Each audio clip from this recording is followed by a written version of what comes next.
La Caisse des Jardins du littoral gaspésien vous présente votre émission d'information Reflet d'ici. Bonne émission. Bienvenue dans votre Reflet d'ici.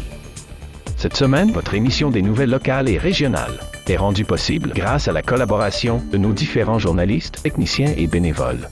Merci à eux. En manchette cette semaine, crise du logement. La cohabitation intergénérationnelle s'organise dans Rocher-Percé. Tous les défis qu'on vit, comment on peut trouver une solution pour répondre à ces défis-là? Et c'est de là où l'idée de la cohabitation a été creusée davantage pour se dire, est-ce que ça pourrait être une solution qu'on pourrait déployer ici sur le territoire? Est-ce que ça pourrait répondre à nos besoins? Immigration, coparentalité et politique publique. Les nouveaux visages de la paternité. Ça marche pas. Le réflexe paternité, souvent, il n'est pas là. Donc, de dire, il y a des pères, il faut s'en occuper, il faut avoir leur préoccupation et leur stratégie au sein des familles souvent diffère de celle des mères, des autres parents, des autres coparents. Donc, si on veut faire ça, si on veut faire le changement, il faut nommer. On ne règle pas les enjeux sociaux en ne les nommant pas parce que ce qui n'est pas nommé n'existe pas dans notre monde de mots et de concepts. Le communautaire est à bout. Grève et mobilisation du 23 mars au 2 avril en Gaspésie. Et ils ont décidé de partir un mouvement à bout en se disant on est à bout. Mais là, le mouvement a pris beaucoup d'ampleur et est en train de se répandre à travers le Québec, là, comme tu as pu le constater. Puis moi, dans ma lunette, si ça résonne comme ça, c'est que ça part de groupes de base. Ça part du monde qui ont les deux mains dans la terre. L'art comme thérapie. Le théâtre aphasique célèbre 30 ans de réadaptation par la scène. Continuer de s'améliorer, de continuer de faire le travail de récupération, de travailler la mémoire. Évidemment, on ne fait pas de miracle, mais maintenir des acquis, c'est important aussi, déjà. Puis à la rigueur, améliorer plein de choses au niveau de l'estime de soi, puis de découvrir de nouveaux talents, de développer sa créativité. Donc, ça donne une meilleure qualité de vie pour la suite. Semer le savoir, la 8e fête des semences. Bien, en fait, semer le savoir, c'est parce que peu importe le niveau de jardinage qu'on soit débutant, intermédiaire ou même expérimenté, bien, c'est un événement pour partager nos connaissances, poser des questions, puis aussi aller rencontrer les gens qui vont être sur le terrain à l'événement pour en apprendre plus. Revue de presse. Vous écoutez votre Reflet d'ici. Revoyez tous nos reportages sur notre site Internet. La boutique Le Mercier de Chandler, l'endroit où magasiner un vêtement devient une expérience en soi. Venez nous voir en magasin et soyez accompagnés par des professionnels soucieux de vous offrir la qualité avec le style, l'originalité et ce pour toutes les occasions. Nous avons de tout pour le sportif, l'homme d'affaires et des occasions spéciales qui requièrent un service personnalisé pour faire de vos événements des moments inoubliables. 484 rue Hôtel de Ville Chandler, 418-689-2404 ou visitez notre page Facebook Le Mercier Chandler. Boutique Le Mercier, la référence en mode masculine en région.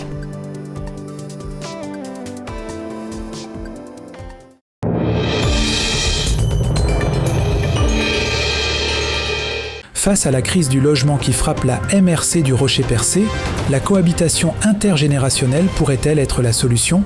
Pour pallier le manque de logements abordables et briser l'isolement des aînés, plusieurs partenaires locaux, dont Info Justice et le Cégep de la Gaspésie, s'unissent pour lancer un projet d'accompagnement au jumelage.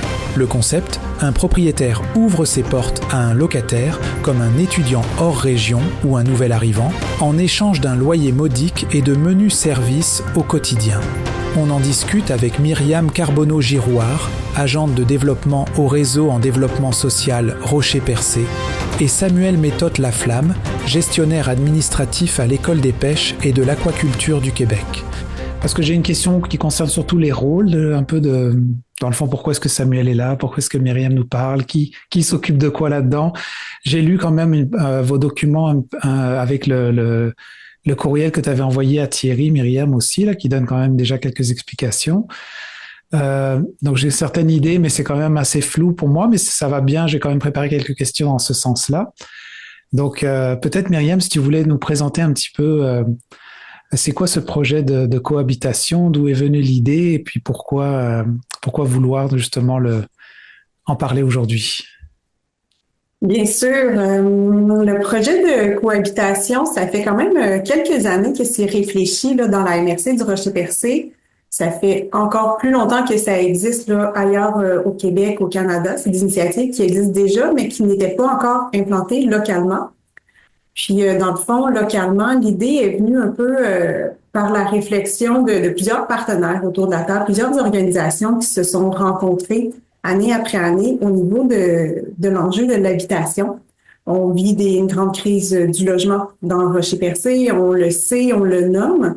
Puis, à travers le temps, il y a plusieurs partenaires, là, le Cégep notamment qui était là, le Centre d'action bénévole, les services d'accueil des nouveaux arrivants qui se questionnaient sur tous les défis qu'on vit, comment on peut trouver une solution pour répondre à ces défis-là.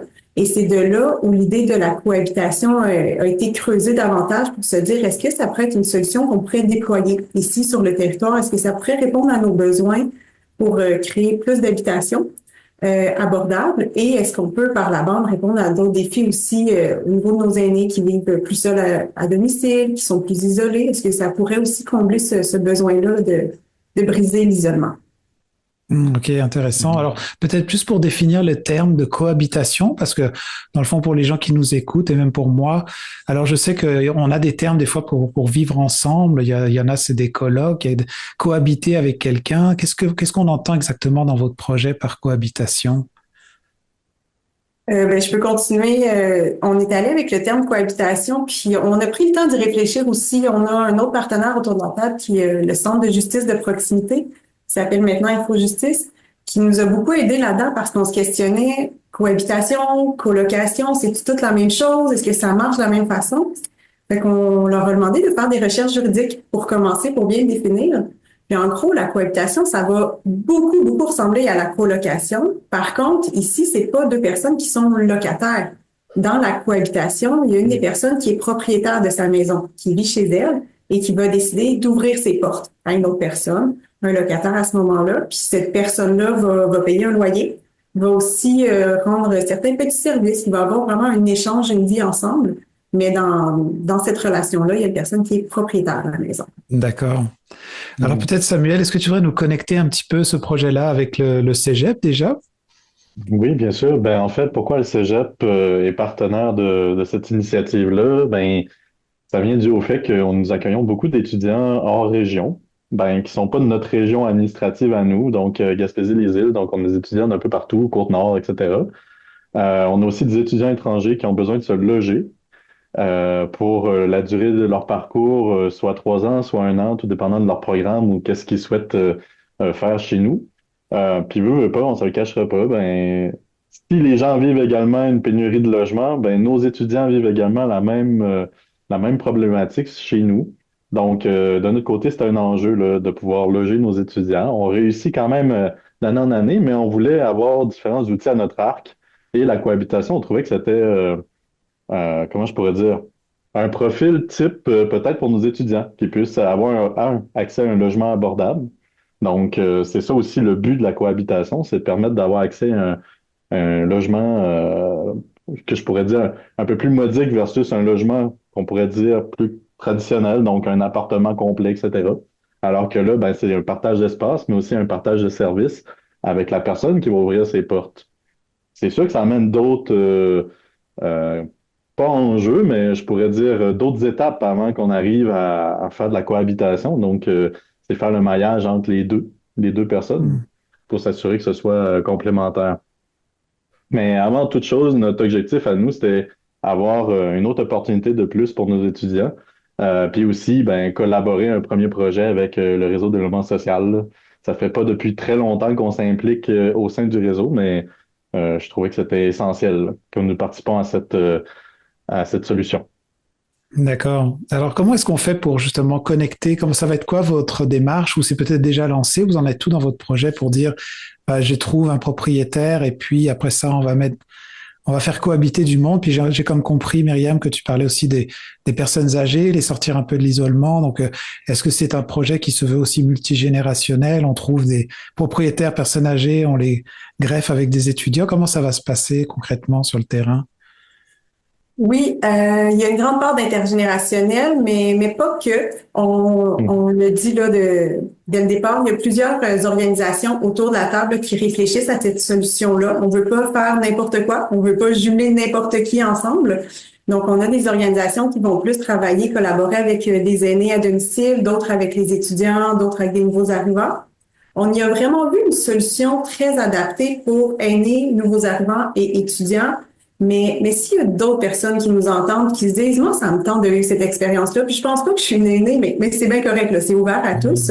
Et qu'on s'est dit qu'il y a certaines populations là qui sont plus enclines à vouloir embarquer dans cette expérience-là. Donc, c'est vers eux qu'on va aller en premier.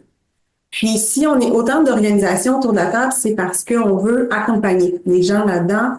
On veut pas juste dire, voici la cohabitation, elle existe, vous pouvez l'essayer. On veut vraiment accompagner étape par étape les gens là-dedans. Donc, autant au niveau du cégep, là, il va y avoir des personnes désignées à l'école des adultes, au service d'accueil des nouveaux arrivants. Il y a des intervenants qui sont là, qui vont accompagner les gens, qui vont leur en parler, qui vont leur dire que ça existe, la cohabitation, puis qui vont les inciter à réfléchir à qu'est-ce qui pourrait être intéressant. C'est quoi les avantages d'aller là-dedans? C'est quoi les défis? Est-ce que ça pourrait vous intéresser? Puis on va faire la même chose avec nos aînés. Il y a un public postage, là, il y a une petite carte postale qui vient d'être distribuée là, aux aînés de la MRC pour les informer que ça existe. Puis s'ils veulent poser leurs questions, ils ont un numéro de téléphone, ils peuvent appeler, poser leurs questions, voir en quoi ça consiste. Puis on va aller les rencontrer, on va aller leur en parler pour démystifier tout ça avec eux. Puis s'il y a des gens intéressés, ben on va procéder à des jumelages, là, mais vraiment accompagnés par les intervenants du territoire. D'accord, donc c'est vraiment un appel à la population que vous faites et ceux qui ont un intérêt, il y a tout ce service d'accompagnement qui est offert pour ceux qui souhaitent cohabiter. C'est ça que je comprends en fait. Oui, vraiment, on veut rendre ça le plus simple possible pour les gens. On est là pour répondre à leurs questions, on est là pour les accompagner, puis il n'y a pas de mauvaises questions. Vraiment, il faut prendre le temps de se poser ces questions-là. Puis, vous parliez tantôt que c'est quelque chose qui est un modèle qui existe déjà. Est-ce que vous vous inspirez déjà de choses que vous observez existant dans la région ou à l'extérieur? Oui, tout à fait. On a fait beaucoup d'appels aux autres organisations qui font déjà ça. Là. Il y en a en Outaouais, il y en a dans le coin du Saguenay-Lac-Saint-Jean, il y en a à Montréal. On a fait des coups de téléphone, on leur a demandé c'est quoi leur modèle, comment ça fonctionne. Puis on a ramené ça là, en petit groupe de travail ici pour voir c'était quoi qui pouvait bien s'appliquer pour notre réalité à nous. Puis qu'est-ce qu'on laissait de côté finalement. Puis il y a vraiment des belles choses. Là, on s'est beaucoup inspiré des autres initiatives, mais on essaie toujours d'y mettre une petite saveur locale. Parce que j'imagine qu'au niveau, par exemple, du cégep, quand des étudiants arrivent, souvent, c'est pas forcément, c'est pour quelque temps. En fait, c'est souvent un temps assez limité, même si ça peut s'étaler sur 1 an à 3 ans des fois.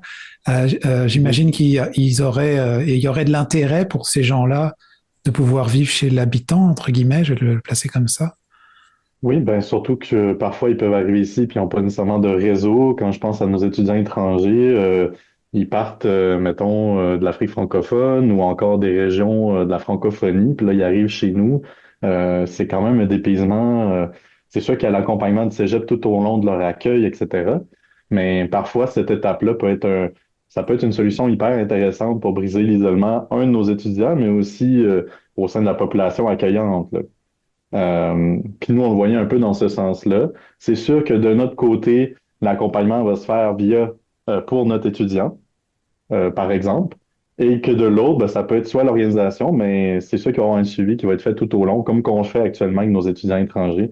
Quand ils prennent un logement ici ou quoi que ce soit, ils ont un suivi fréquent avec, dans notre cas, notre technicienne en loisirs, c'est elle qui s'occupe de la vie étudiante, puis qui a ce dossier-là pour l'accompagnement en logement auprès de nos étudiants qui ne sont pas originaires d'ici. D'accord. Et Myriam, tu parlais tout à l'heure de plusieurs partenaires. Est-ce que c'est le réseau en développement social qui porte ça dans la MRC ou est-ce que vous êtes plusieurs? Quand tu dis plusieurs partenaires, c'est qui cohabite autour de ce projet-là? Ouais, c'est vraiment un travail collectif. Le réseau, notre rôle, c'est vraiment d'accompagner les partenaires autour de ce projet-là. Le porteur, si on veut, là, c'est le centre de justice de proximité. Infojustice qui a levé la main pour dire moi, ça va me faire plaisir d'être la porte d'entrée, si on veut. Donc, le numéro de téléphone qui est associé au projet, c'est vraiment vers eux qui vont être la porte d'entrée, qui vont s'assurer de répondre aux gens, de les rediriger vers d'autres partenaires. Nous, notre rôle au réseau en développement social, c'est d'accompagner Infojustice et les autres partenaires autour de ça pour voir comment on travaille ensemble, comment on se distribue les rôles là-dedans, comment on fait nos accompagnements. Donc, on est vraiment là, on gravite autour, là, aussitôt qu'il y a un besoin d'un petit coup de pouce, ben, je suis là, mais c'est pas moi qui porte le projet, je suis vraiment là pour accompagner le milieu là-dedans. D'accord. Alors, ce que je comprends, c'est que ce projet va être lancé début mars, si j'ai bien compris.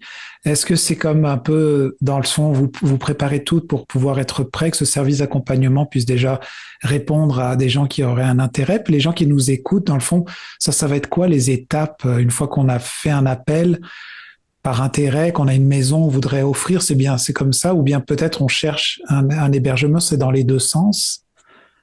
Oui, tout à fait. Ben, en fait, mettons, si je rebondis, par exemple, ben là, c'est sûr qu'on aimerait avoir des lieux qui pourraient accueillir, mais on aimerait aussi avoir des deux côtés la personne qui souhaiterait avoir un logement, mais c'est sûr, ça nous prendrait le lieu hôte, si je peux dire ça, donc celui qui souhaite vivre la cohabitation en ouvrant ses portes.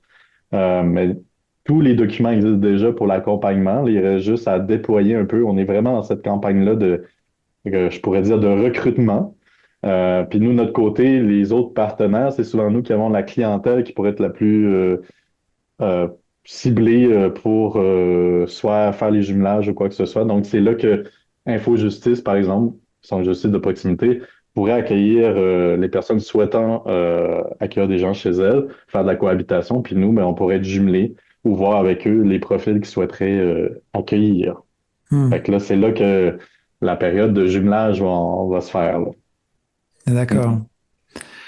Alors peut-être, dans le fond, ce qu'on fera, c'est qu'on affichera peut-être un numéro de téléphone. J'ai vu qu'il y en avait un dans le document d'Infojustice. J'imagine que ça doit être celui-là là, sur lequel on peut se baser pour dire que les gens, si ont intérêt, peuvent appeler à ce numéro-là. C'est bien ça? Oui, tout à fait. Le numéro qu'il y a sur la carte postale, là, c'est celle qui va être distribuée en public postage dans tous les foyers de la MRC du Rocher-Percé. C'est le numéro d'Infojustice. Et l'option numéro 4, c'est vraiment une boîte vocale qui est dédiée pour le projet de cohabitation. Donc, les gens vont pouvoir laisser leurs coordonnées. Puis c'est soit Infojustice ou un partenaire qui va rappeler là, pour prendre contact avec la personne intéressée, répondre à ses questions, puis voir si on fait un pas de plus. Puis même, j'en profiterai peut-être pour inviter les associations, les clubs de fermières, les clubs aînés qui nous écoutent à la télé présentement, qui y aurait peut-être un intérêt à une présentation un petit peu plus détaillée dans leur groupe. Mais appelez-nous aussi, puis on va aller vous rencontrer, on va aller en jaser avec vous, puis on va aller démystifier tout ça. C'est quoi la cohabitation, comment ça fonctionne. Ça va nous faire plaisir d'aller rencontrer les gens. Oui, parce que cohabiter, ce que je comprends, c'est que dans le fond, c'est autant la personne qui reçoit, c'est sûr qu'elle ouvre ses portes parce qu'elle reçoit, comme vous mettez dans le document, là, il y a la sécurité, une présence rassurante dans la maison, mais il y a aussi un partage des tâches, tout ça. Mais la personne qui vient vivre chez cette personne-là doit être, j'imagine, aussi informée que la forme de cohabitation est aussi dans ce sens-là. J'imagine que c'est une éducation dans les deux sens. Oui, ben tout à fait. Quand on va arriver à la période de jumelage, mettons qu'on a deux candidats potentiels, puis qu'on a le lieu, puis on a la personne qui souhaite cohabiter, puis que les profils s'alignent, ben à ce moment-là, il va y avoir le contrat social entre les deux qui va être mis en place, donc s'entendre sur le prix, s'entendre sur qu'est-ce qui pourrait être les services partagés, etc. Puis là, tout ça va être fait dans l'accompagnement, tant par Infojustice que par les autres partenaires, tout dépendant de la personne cohabitante et le cohabité. Je pense que c'est pas mal ça, Myriam. Là, tu peux rajouter si j'ai pas été tout en détail, là, mais... Oui, je pense que c'est quand même quelque chose qu'on essaie de mettre au cœur de cette solution-là, qui est la cohabitation. C'est l'échange entre les personnes. Des fois, c'est pas grand-chose pour mener à un petit bonheur du quotidien, mais pour une personne qui est à la maison depuis longtemps, peut-être que de voir la neige tomber et de se dire « Oh, faut que j'aille déneiger mon entrée » ou « Il faut que je tombe mon gazon l'été ». Des fois, c'est des petites tâches qui deviennent un peu trop lourdes pour la personne, mais qui, pour une autre qui aurait accès à un logement, va se dire, ça va me faire plaisir d'aller les déneiger, ces escaliers-là. Des fois, c'est pas grand-chose, mais ça peut rendre vraiment deux personnes heureuses facilement. Merci beaucoup, en tout cas, tous les deux pour votre temps. Merci beaucoup. Merci.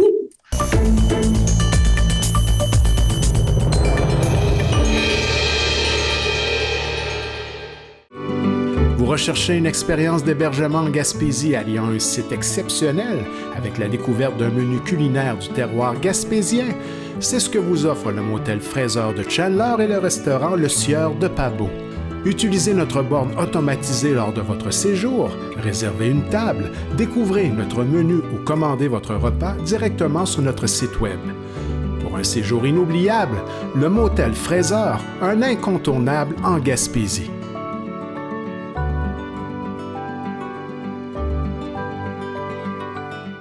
L'endroit idéal pour retrouver des cadeaux avec style et originalité, la bijouterie Dubé de Grande-Rivière. Découvrez notre collection exclusive, Pandora, qui évoque style et grand choix de configuration, et notre grand choix de montres et bijoux de grande marque qui saura satisfaire à tout coup l'être cher. Pour des conseils judicieux, faites confiance à l'équipe de la bijouterie Dubé de Grande-Rivière.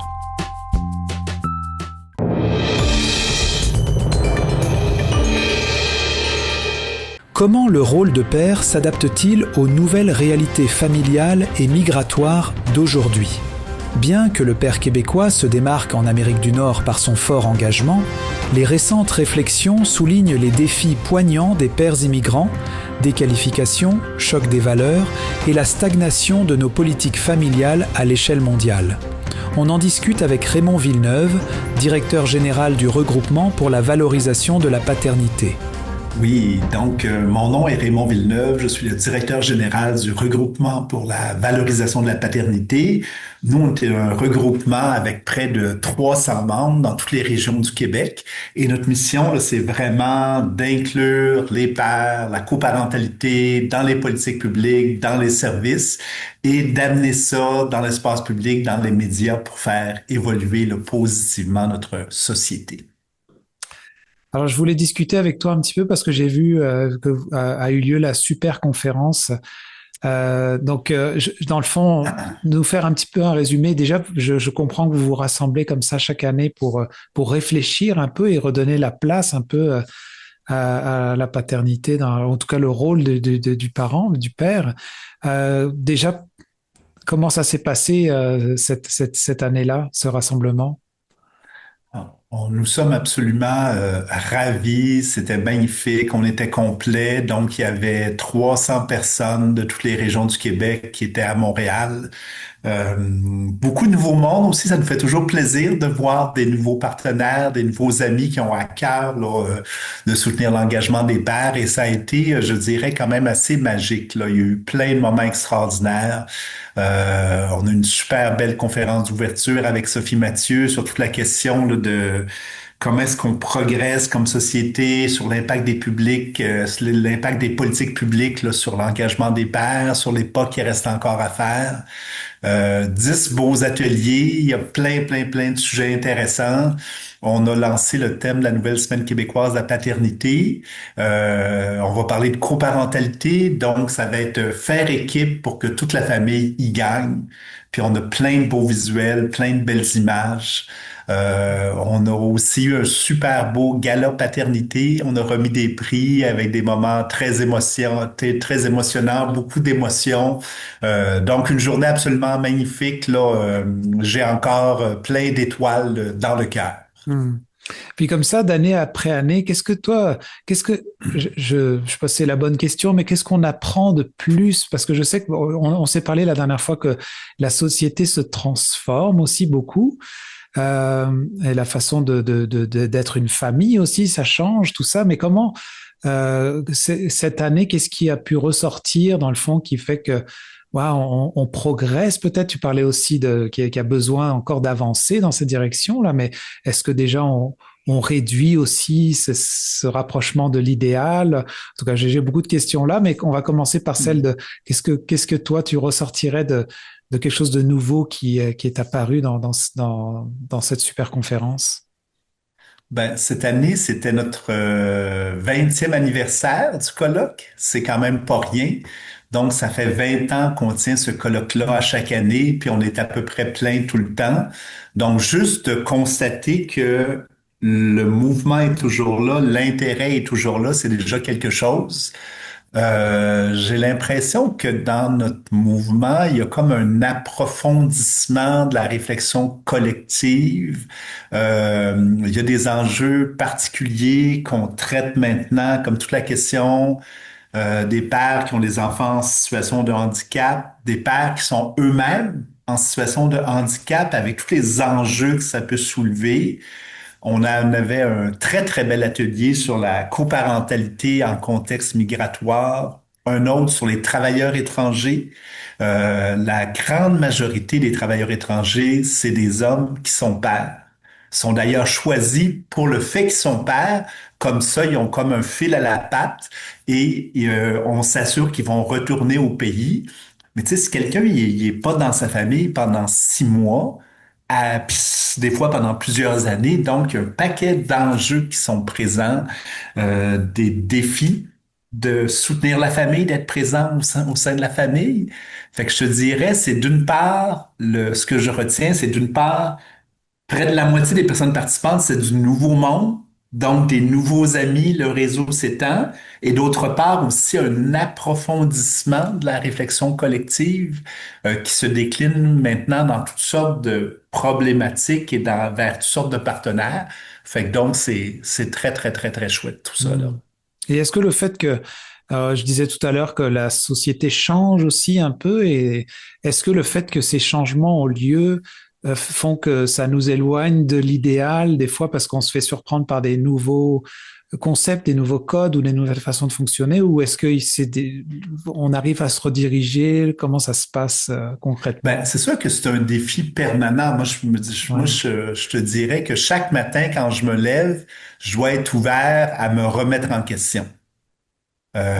Comme tu dis, les nouvelles configurations familiales, le sens des mots change, évolue. Il y a des enjeux qui n'étaient pas du tout présents il y a 5 ans, qui sont présents maintenant.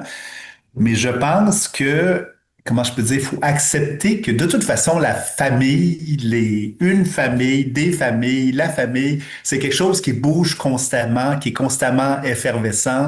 Tous ceux qui ont eu des enfants savent très bien que ce qui fonctionne avec le premier enfant marche pas avec le deuxième, puis marche pas avec le troisième. Quand on est père à 20 ans, 30 ans, 40 ans, 50 ans, c'est différent. Les familles recomposées, s'il y a une nouvelle conjointe, un nouveau conjoint, des nouveaux enfants, la vie bouge tout le temps. Alors, si on essaie de faire en sorte que la vie ne bouge pas, on va être très, très, très malheureux. Il faut s'adapter et tout ça. C'est sûr que là, peut-être ce qui a changé, c'est l'accélération du changement, justement.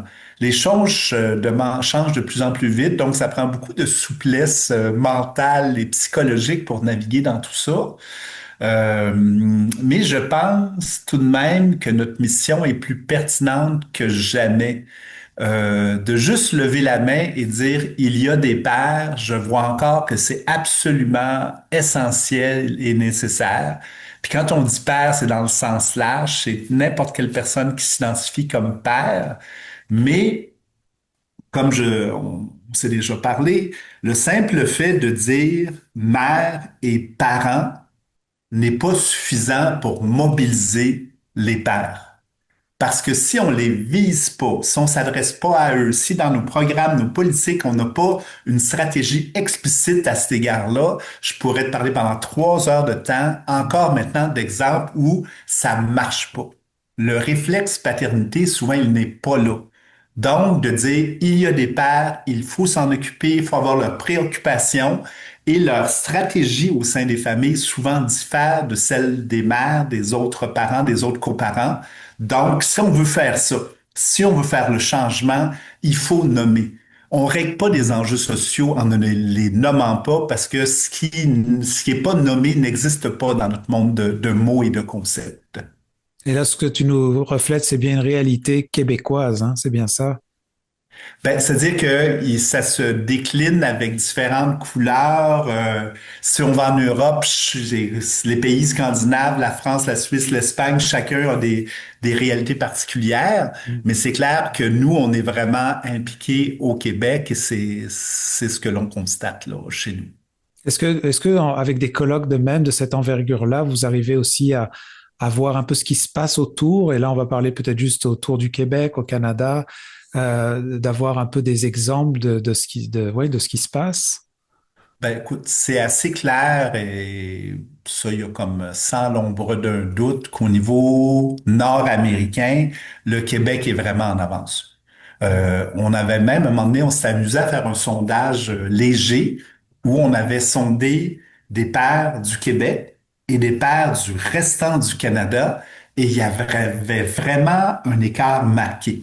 La donnée vedette, c'était que dans leur conception du rôle, les pères se voyaient davantage comme un donneur de soins, un accompagnateur et tout ça, davantage qu'un pourvoyeur, alors que dans le restant du Canada, c'était vraiment pourvoyeur qui était le plus important. Donc, on voit que dans la conception du rôle et dans l'engagement quotidien, il y a vraiment des écarts avec le Canada, puis avec les États-Unis, les écarts sont encore plus importants.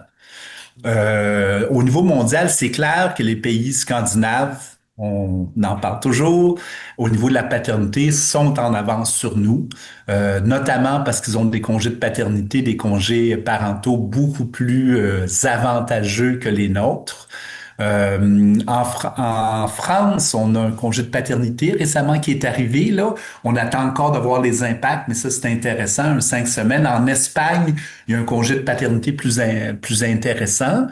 Mais je pense on se positionne quand même assez bien au niveau mondial.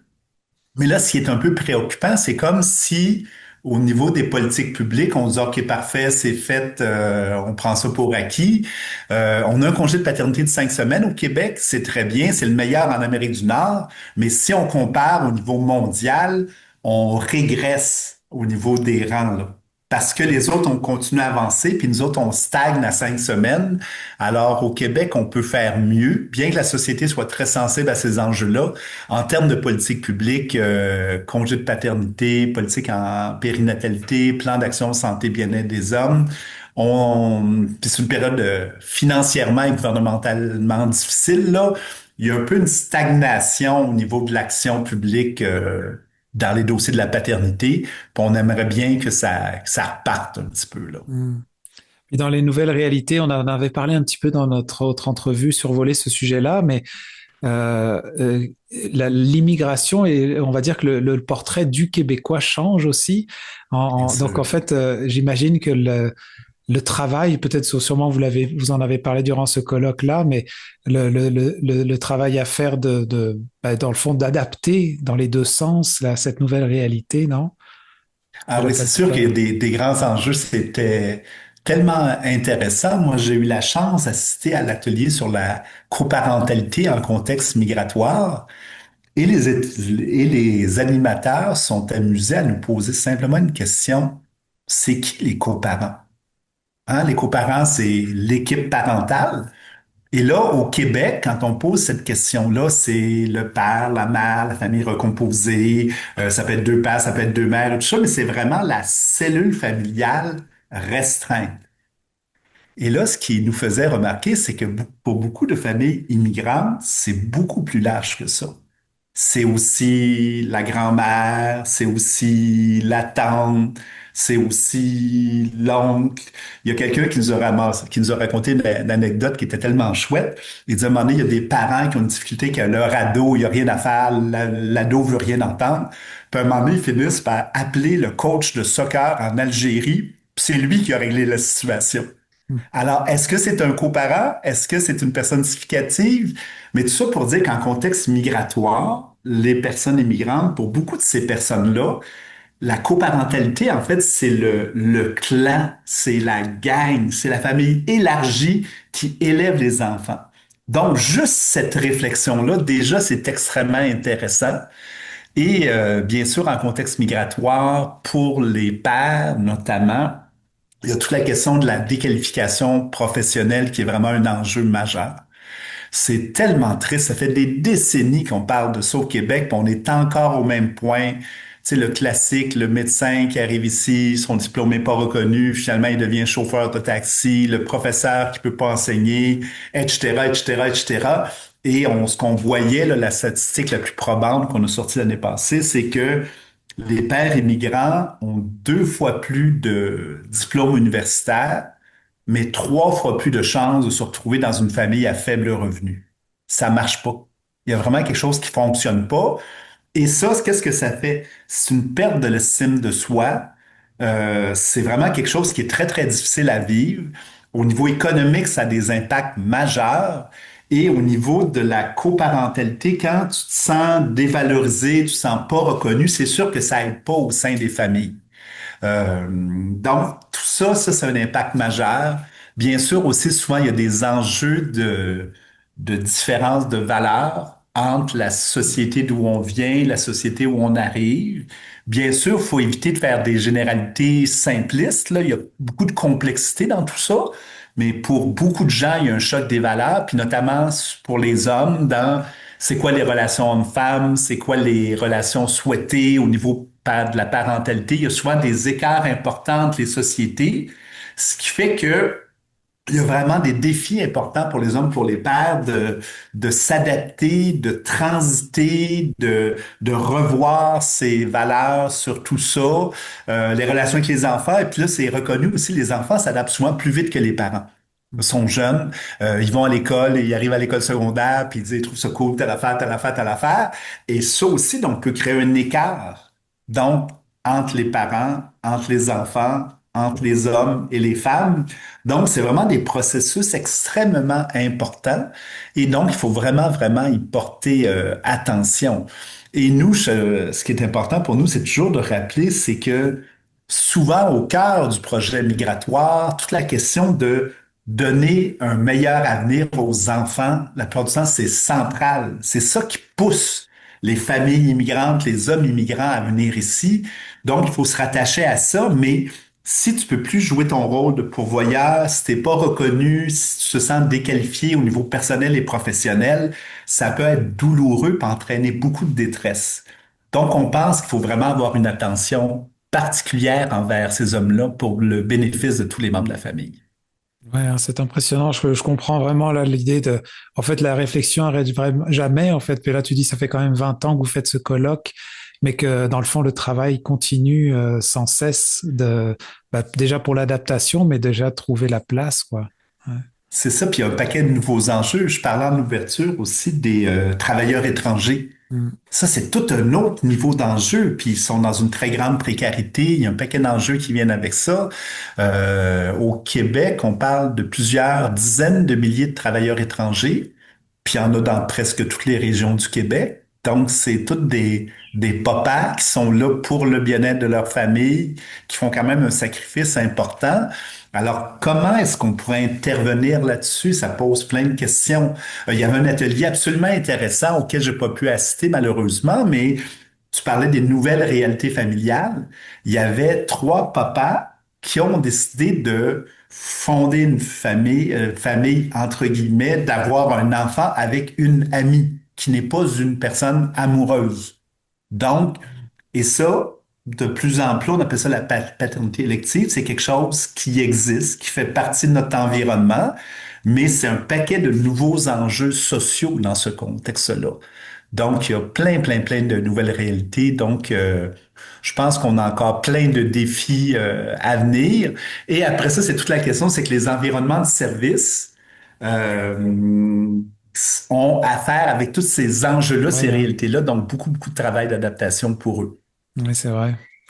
J'aimerais ça peut-être pour terminer que tu nous donnes je sais que comme tu l'as dit en tout début d'entrevue, tu as encore les étincelles dans les yeux de ce colloque et ce super colloque. Et est-ce que tu as un coup de cœur que tu voudrais nous partager, quelque chose qui t'a particulièrement marqué durant cet événement-là?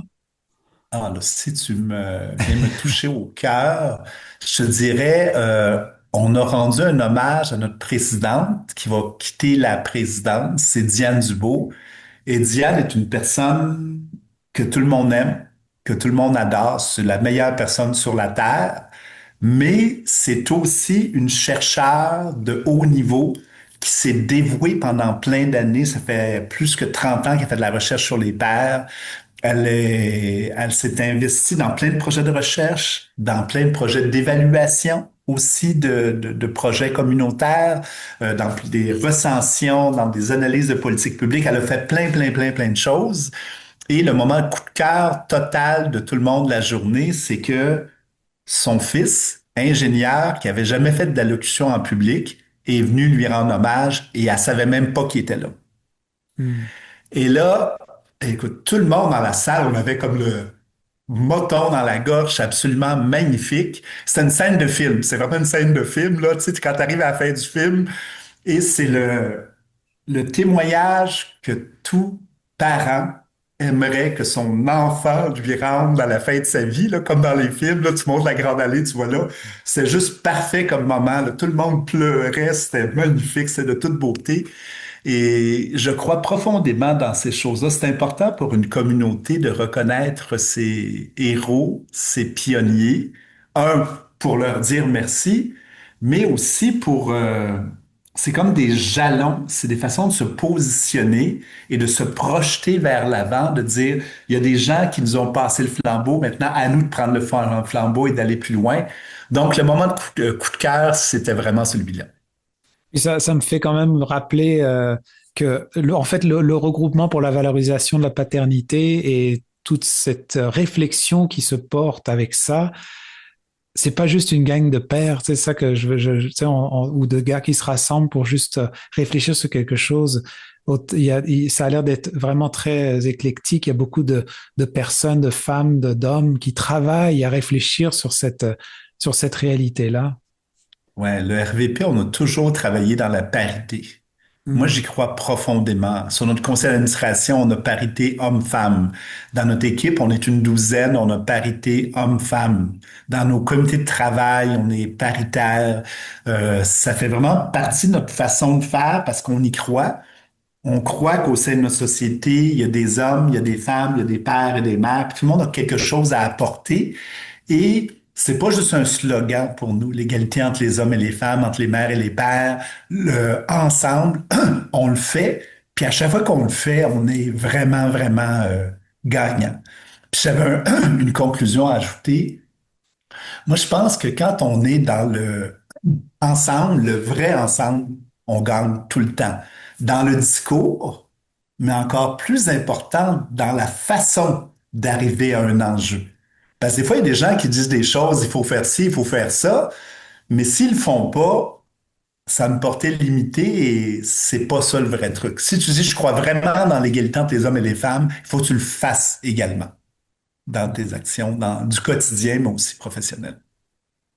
En tout cas, merci beaucoup Raymond pour ton temps. Je rappellerai aux gens quand même que on trouve beaucoup d'informations sur le regroupement pour la valorisation de la paternité sur votre site internet. Et aussi sur votre page Facebook, dans le fond, pour ceux qui aimeraient avoir plus d'informations et connaître même nos activités, nous, ce qui concerne la région de la Gaspésie et les îles de la Madeleine, mais aussi pour les services qui sont offerts. En tout cas, merci beaucoup Raymond pour ton temps. Ça fait plaisir.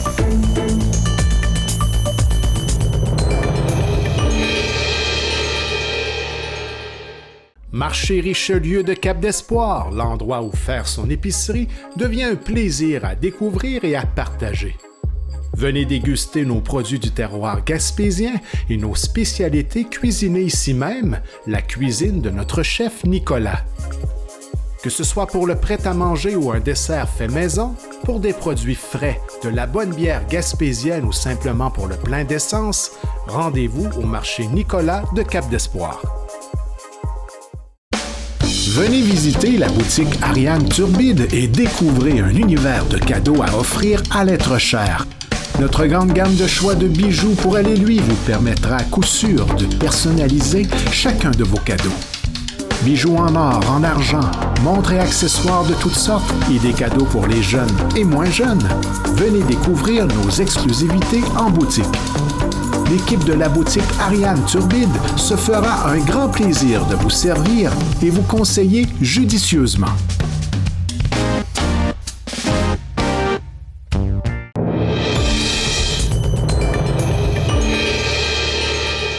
Comment l'art de la scène peut-il redonner une voix à ceux qui ont perdu l'usage des mots ?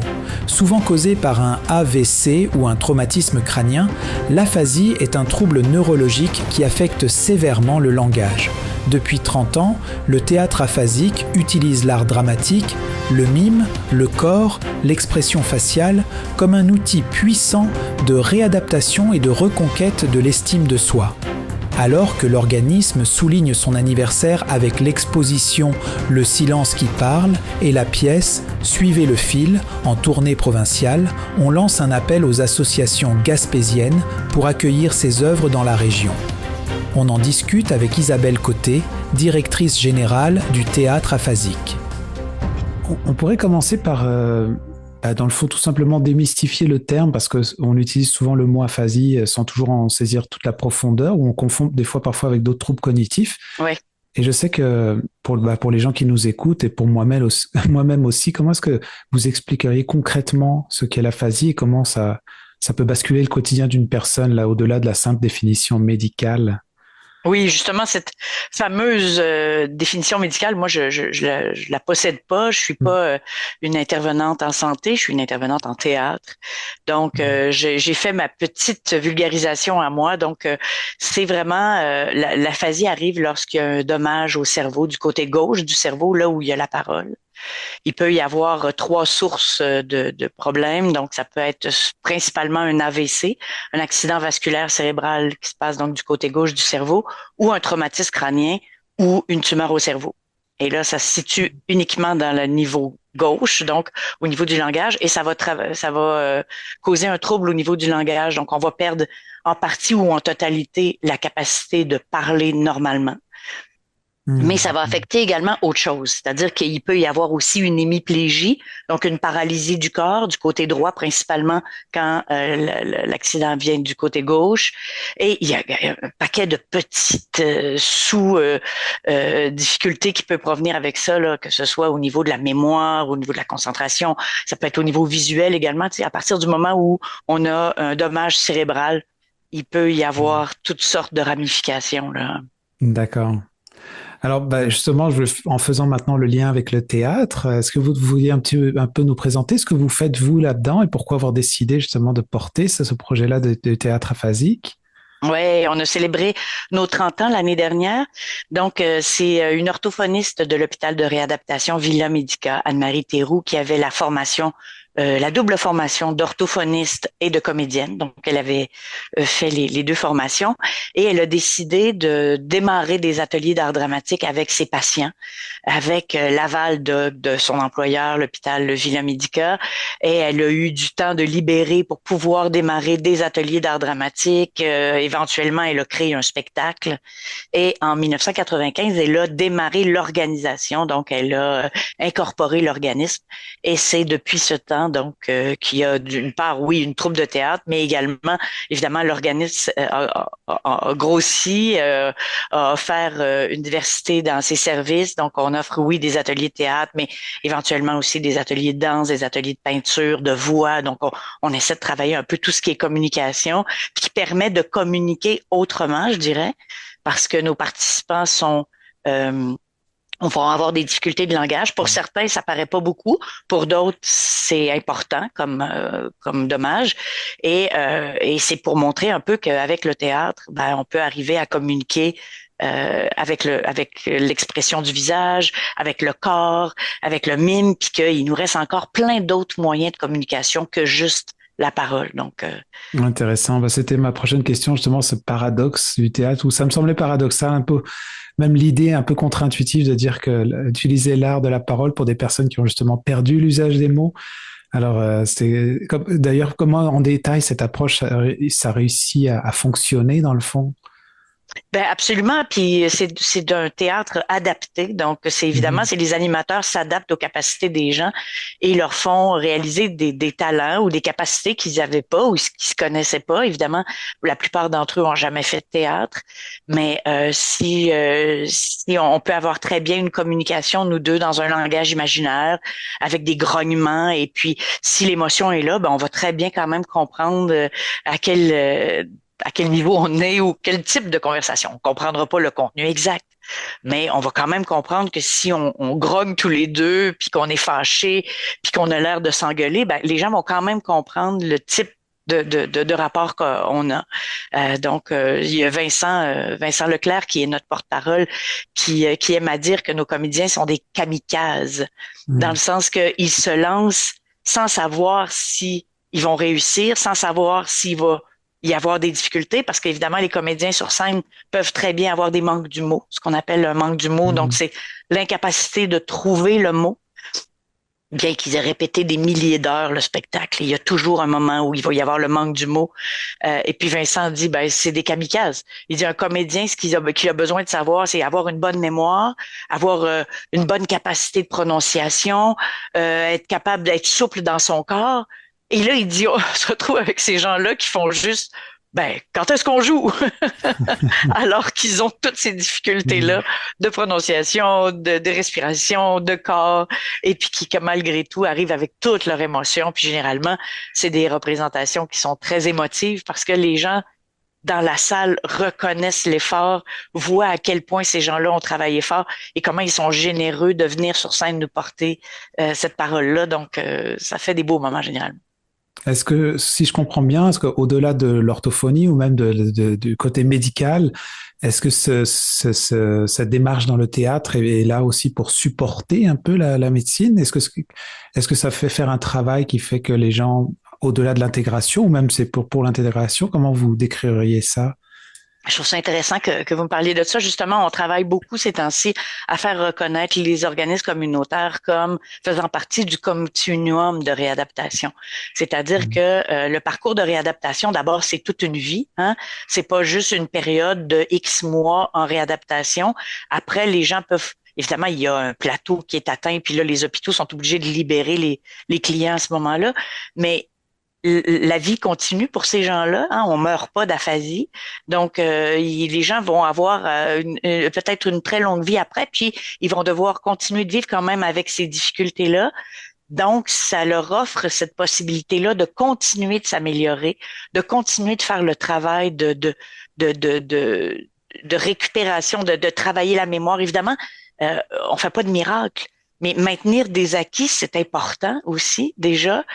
Puis à la rigueur, améliorer plein de choses au niveau de l'estime de soi, puis de découvrir de nouveaux talents, de développer sa créativité. Donc, ça donne une meilleure qualité de vie pour la suite.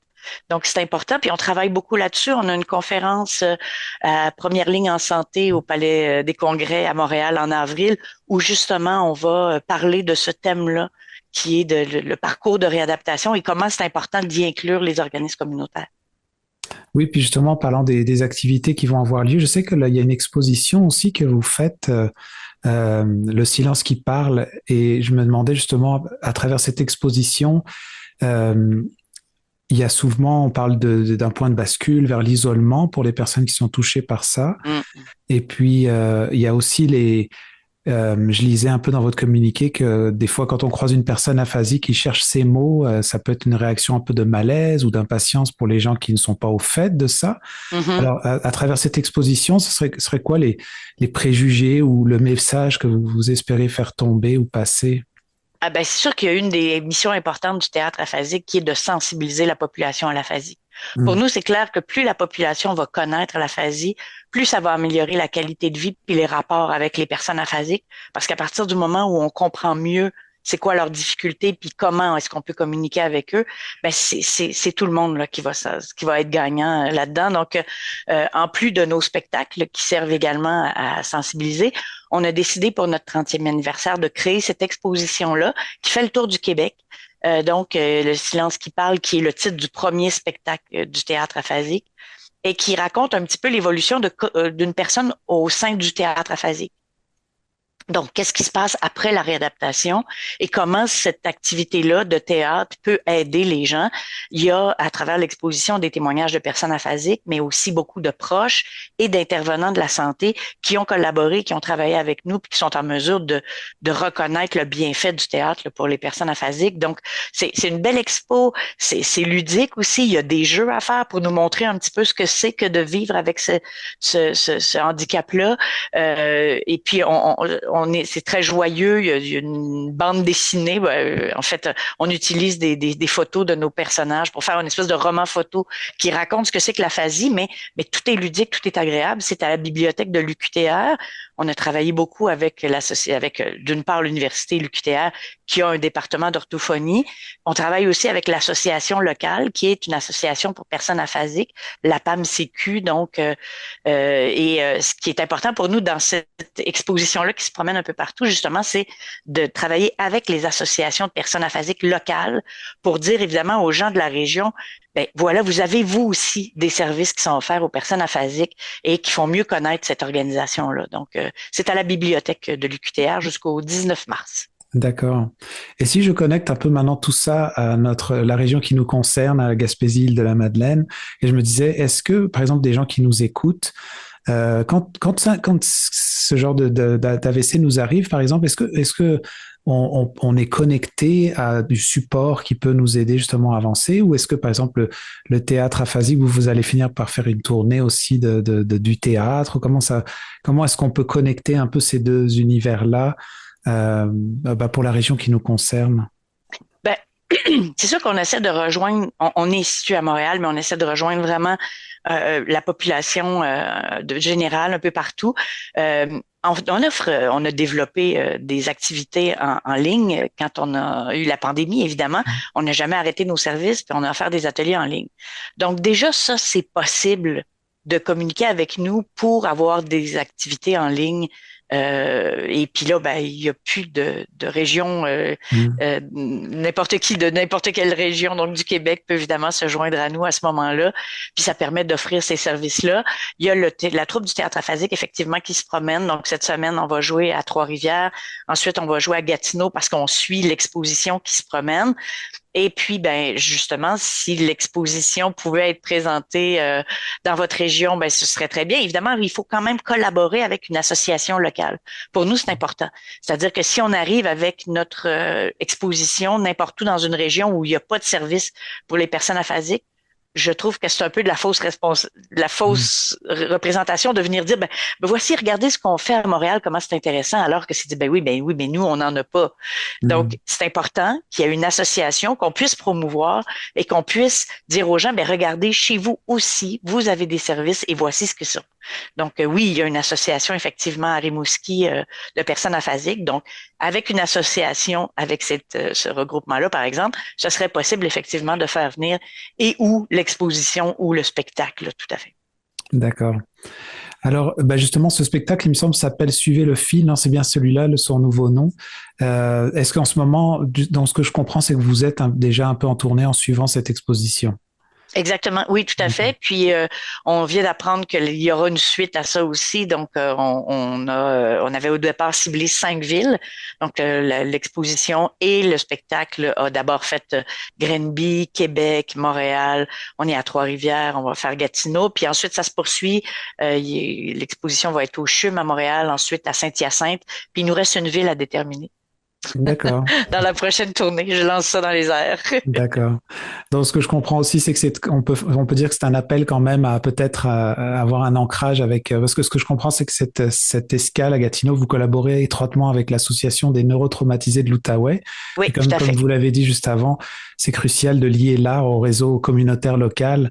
Donc, on peut dire que ça peut être un appel à un organisme peut-être local en Gaspésie pour pouvoir peut-être porter aussi ou pour permettre de faire rayonner ce projet-là. C'est ça, oui. Les associations peuvent utiliser cet événement-là pour faire connaître leurs services. On s'entend que les associations ont très peu d'espace public pour parler de ce qu'ils font puis se faire connaître. Donc, c'est une belle occasion. D'accord. Et donc, pour ceux qui ont la possibilité de bouger, là, la prochaine fois où on pourrait voir cette pièce de théâtre, ça serait où? Écoutez, on est donc à Trois-Rivières, normalement, si la température le permet, le 11, mercredi. Ensuite, on va à Valleyfield le 26 mars. On a une représentation à Brossard le 17 avril, à Gatineau le 2 mai, et puis peut-être Victoriaville, il y a un festival de théâtre en juillet où on s'est inscrit, donc peut-être qu'on aura l'occasion de jouer là également. Puis j'avais une petite question qui concernait, vous avez un peu répondu quand même par rapport au courage de la scène, avec ce que je trouve déjà le trac, ça peut être immense pour un acteur professionnel, mais quand quel niveau de résilience ça doit demander à vos membres qui vivent un trouble de communication quotidien et apprendre un texte, monter sur les planches, livrer leur univers intérieur au public, il doit y avoir toute une démarche qui me semble être un peu différente quand même qu'un acteur traditionnel. Ah, vous savez, on a fait, pour notre 30e anniversaire, on a fait une représentation à l'automne dernier avec des comédiens professionnels. Alors, on a travaillé avec Jacques Lheureux, Vincent Leclerc, notre porte-parole, et Pascal Monpetit. Et puis, je me souviens d'un commentaire de Pascal qui avait dit, mais parce qu'ils ont travaillé 3 comédiens professionnels et 3 comédiens aphasiques, donc des comédiens de la troupe. Puis Pascal Monpetit a dit à un moment donné, « Ah, mais dans le fond, travailler avec vous, c'est comme travailler avec n'importe quel acteur. » Je trouvais ça beau qu'elle dise ça parce que oui, effectivement, ça reste quand même que on travaille avec des acteurs. Et puis, on travaille pas avec les limitations des acteurs, on travaille avec leurs capacités et avec leurs talents. Donc, oui, on doit adapter, il doit y avoir un souffleur pendant le spectacle pour aider s'il y a un manque d'humour, mais ça reste que ils vont travailler comme n'importe quel acteur, à répéter et à tenter de s'améliorer constamment au niveau du langage, bien sûr, mais au niveau du personnage, de l'expression.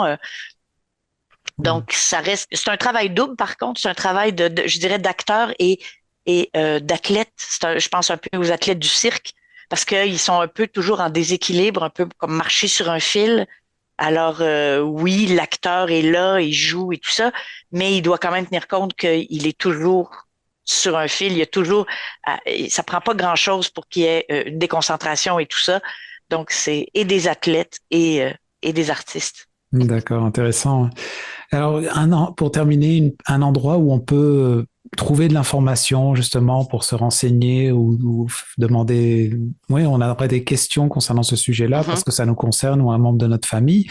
Est-ce que il y a un endroit où vous pourriez nous guider pour se Bien renseigner? sûr. Ben, il y a notre site web théâtreaphasique.org où il y a beaucoup d'informations, puis il y a maintenant l'onglet 30 ans qui inclut toute la tournée du silence qui parle avec le spectacle et l'exposition. Et puis bien sûr, on est sur les réseaux sociaux, donc Facebook, LinkedIn, Instagram. On est très présent, on essaie de publier beaucoup de choses, on a beaucoup de matériel sur ces médias sociaux-là, donc c'est facile de nous trouver. Merci beaucoup Isabelle pour votre temps. Ça me fait plaisir, merci beaucoup à vous.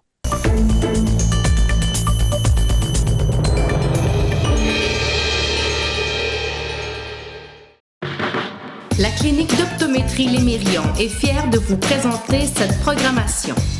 Le soin de votre vue passe sous les yeux de la clinique d'optométrie Lémérion. Avec un vaste choix de montures pour le style, le confort, les marques. Clinique d'optométrie Lémérion. 689-5553.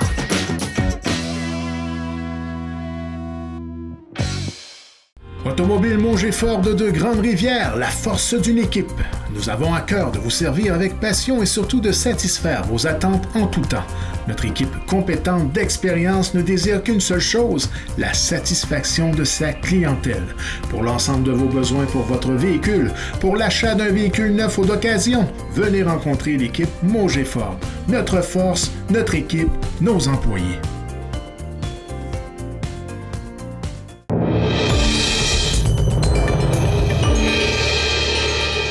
Le Rock Gym est à bout et ses membres sont à bout. Ouais. Beaucoup. Okay. Et en fait, depuis la pandémie, on a souvent dit que la pandémie avait donné un coup d'accélérateur sur beaucoup de conditions, sur l'inflation, entre autres, mais aussi sur la détresse des gens. Et déjà, on voyait là, des pénuries de main-d'œuvre, des enjeux de rétention du personnel, des enjeux de conditions de travail. Mais là, ça prend des proportions vraiment importantes. Donc, si on se demande si on est à bout, oui, puis nos membres sont à bout, on les sent fatigués, épuisés. Nous recevons aujourd'hui Geneviève Giguère, coordonnatrice générale du regroupement des organismes communautaires autonomes de la Gaspésie et des îles de la Madeleine, pour discuter d'un réseau à bout de souffle, face à l'épuisement des équipes, à la pénurie de main-d'œuvre et à l'inflation. les organismes communautaires de la région rejoignent le mouvement national communautaire à bout. Madame Giguère annonce une période de grève et d'action rotative du 23 mars au 2 avril, sans toutefois rompre les services essentiels aux plus vulnérables, qui culminera par une grande manifestation à Québec pour exiger un réel soutien de l'État avant les prochaines élections. Bonjour tout le monde, je tenais à vous faire un petit message ce matin. Je m'adresse plus particulièrement aux travailleuses et travailleurs du communautaire qui sont à moins d'un mois d'entrer dans la grève. Donc le mouvement communautaire à bout qui prend vraiment de plus en plus d'ampleur à travers le Québec. La raison pour laquelle je m'adresse à vous ce matin est assez particulière.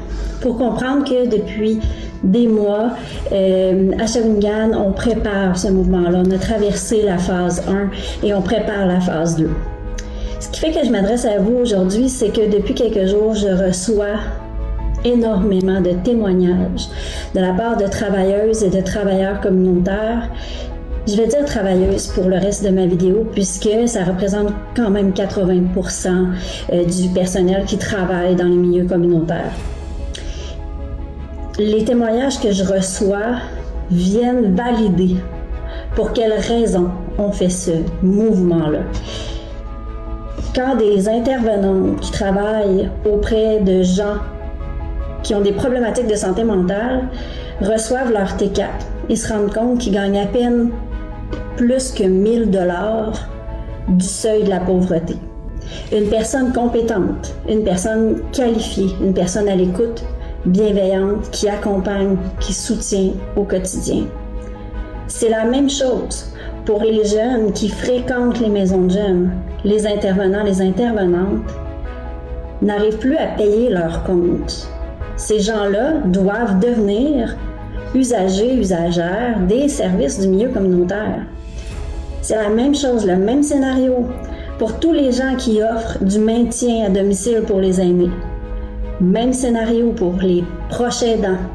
Même scénario pour tous les organismes communautaires qui tiennent à bout de bras le filet social depuis vraiment longtemps. Au Québec, on est tanné. Là, il y a vraiment un moment où on se rend compte que c'est pas juste nous à Shawinigan, là. C'est à travers le Québec au complet, ce sentiment d'essoufflement, d'épuisement, ce que j'appelle aussi l'écœurantite aiguë.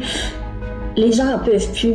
Les problématiques sont de plus en plus lourdes. Pour préserver notre santé mentale à nous, il faut vraiment être atoureux, mais si en plus tu dois t'inquiéter de comment tu vas nourrir tes propres enfants, comment tu vas payer tes comptes, comment tu vas survivre à l'hiver, à quel point tu vas être obligé de garder le logement dans lequel tu es, même s'il est insalubre, parce que si tu tentes de trouver un autre logement, malheureusement, les prix sont trop élevés pour le revenu que tu as.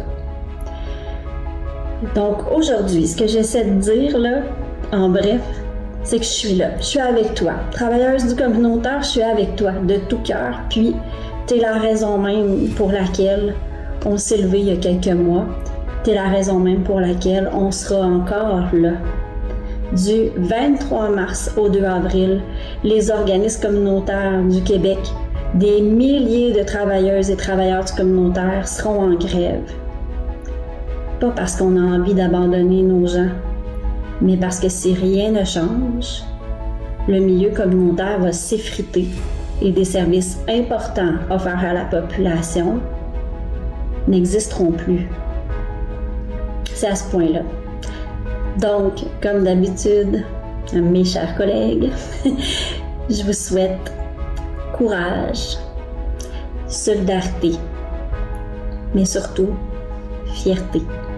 Soyez fiers du travail que vous faites, soyez fiers du mouvement qui se lève, soyez fiers de vous au quotidien et ça me fera plaisir de vous serrer la pince dans les prochaines semaines. Tu sais quoi, je vais commencer tout simplement et on va s'en aller tranquillement vers toute cette organisation-là. Là. D'accord. Est-ce que le Rock Gym est à bout? Le Rock Gym est à bout et ses membres sont à bout. Ouais. Beaucoup. Okay. Oui. En fait, ça fait depuis la pandémie, on a souvent dit que la pandémie avait donné un coup d'accélérateur sur beaucoup de conditions, sur l'inflation, entre autres, mais aussi sur la détresse des gens.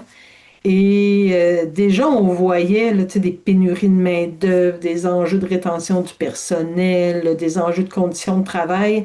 Mais là, ça prend des proportions vraiment importantes. Donc, si on se demande si on est à bout, oui. Puis nos membres sont à bout, on les sent fatigués, épuisés,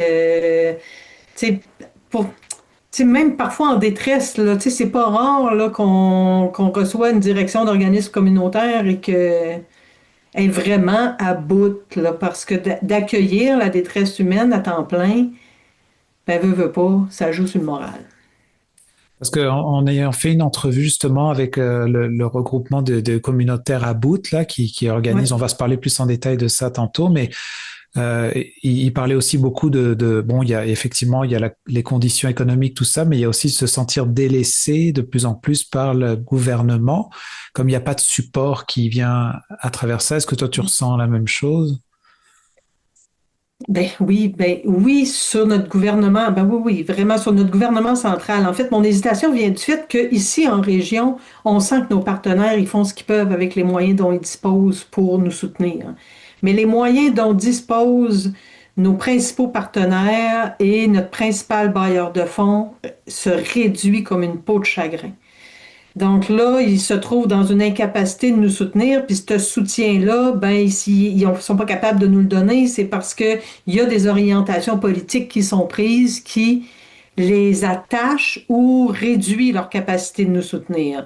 Donc ça c'est vraiment très, très préoccupant. Puis toute la question de la régionalisation aussi, que notre CIS puisse, par exemple, s'adapter aux besoins de nos milieux ici, en Gaspésie et aux îles de la Madeleine, c'est hyper important. Puis quand on voit des orientations ministérielles descendre placardées partout dans le Québec de la même manière, c'est entre autres ça qui coupe la capacité d'agir de nos partenaires.